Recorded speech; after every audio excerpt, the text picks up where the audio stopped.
সারাদিন ফোন দিতে দিতে অস্থির হয়ে গেছি। কোথায় গেছিলে, কার সাথে ছিল, সত্যি করে বলো। যেদিকে তাকাই সেই দিকেই শুধু তোমাকে দেখি, মনে হয় আমি তোমার প্রেমে পাগল হয়ে গেছি।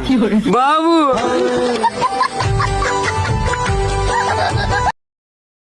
দুনিয়ায় এত কিছু থাকতে তুই মসজিদের মাইক চুরি করতে গেছিলি কেন? ভাবছিলাম আল্লাহর জিনিস চুরি করলে কেউ কিছু বলবে না। আমি বুঝলাম না, ইমাম সাহেব তোরে হাতে নাতে ধরার পরে ছাইড়া দিল কেন? ইমাম সাহেবরে বললাম আজান বাসা পর্যন্ত পৌঁছায় না, তাই সামনে নিয়ে লাগাচ্ছি।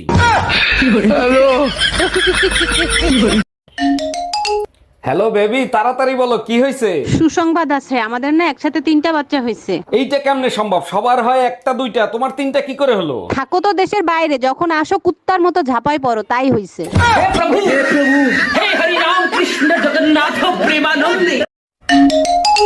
হ্যালো, এই কোথায় তুমি, কোন ভাবির কাছে? তোমার মনে আছে বহুদিন আগে আমরা একটা সোনার দোকানে আসছিলাম? ওরে আমার লক্ষ্মী, তুমি সেই সোনার দোকানেই গেছো? সেই দোকানে তোমার একটা